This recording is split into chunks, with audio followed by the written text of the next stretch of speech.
Sarah Ferguson n'a pas été invitée à assister au couronnement de Charles III le samedi 6 mai prochain. La duchesse d'York ne s'attendait de toute façon pas à y être invitée. Charles III l'a conviée au concert en l'honneur de son couronnement le lendemain au château de Windsor. Sarah Ferguson fera partie des 2000 VIP conviés à assister à l'événement. Le 13 avril dernier, le quotidien britannique The Independent révélait que Sarah Ferguson ne figurait pas sur la liste des invités conviés à la cérémonie du couronnement de Charles III, organisée comme le veut la tradition, à l'Abbey Day le samedi 6 mai 2023. Un camouflet d'autant plus violent pour l'ancienne belle-sœur du monarque que ses filles, les princesses Béatrice, 34 ans, et Eugénie, 33 ans, occupent respectivement les 10e et 11e places dans l'ordre de succession des prétendants au trône. Divorcée du prince Andrew, frère cadet de Charles III, depuis 1996, la duchesse d'York devrait devoir se résigner à regarder l'événement historique sur sa télévision.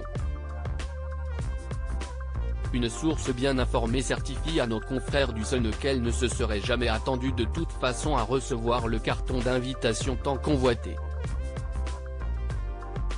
Selon certaines informations relayées par le Daily Mail, Sarah Ferguson compterait néanmoins parmi les VIP du concert organisé en l'honneur du roi le lendemain de son couronnement. Celle qu'on surnomme Fergie rejoindrait ainsi son ex-mari et ses 2 filles sur la pelouse du château de Windsor où sont déjà attendus 2000 convives. L'initié mentionné par le Sun commente, elle est ravie de se joindre à la grande famille pour le concert du couronnement. Les premières têtes d'affiche de l'événement ont d'ailleurs déjà été annoncées.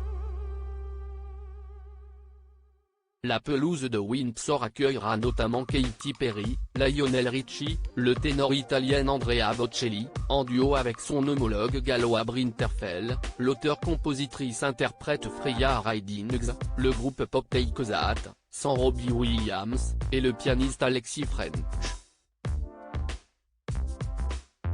Pourquoi Sarah Ferguson a été exclue du couronnement de Charles III? Persona non grata pour les uns, bête noire de Buckingham Palace pour les autres, Sarah Ferguson dérange. La duchesse d'York provoquerait des commentaires dangereux dont Charles n'a pas besoin, analyse l'ancien journaliste de la BBC Tom Bower dans les colonnes de Mail Online. Pour sa part, le commentateur royal Richard Fitzwilliam salue la décision extrêmement sage du monarque, car Sarah Ferguson a été une source d'embarras pour la famille royale pendant de nombreuses années. Malgré tout, le journaliste Omid Scobie, proche de Meghan Markle, déplore sur Twitter « Si est-il un peu cruel, non ? Peu importe, l'ex-femme d'Andrew a participé seule à sa chute en raison de sa conduite passée, selon Tom Bower. On se souvient notamment de cette série de clichés très embarrassants où on la voyait en train de se faire sucer les orteils par son conseiller financier John Bryan dans sa villa de Saint-Tropez. À propos de l'auteur art Vandel et passionné d'audiovisuel, j'écris sur Closer depuis 2016. Jamie aussi raconté les mésaventures des têtes couronnées et connaît par cœur la série Seinfeld. Ces derniers articles et Charles III, une sérieuse menace plane sur son couronnement, la police britannique sur ses gardes Prince Harry assigné à résidence à son retour au Royaume-Uni ? Nouvelle révélation sur sa veine. Meghan Markle absente du couronnement de Charles III, et si, finalement, sa stratégie était brie.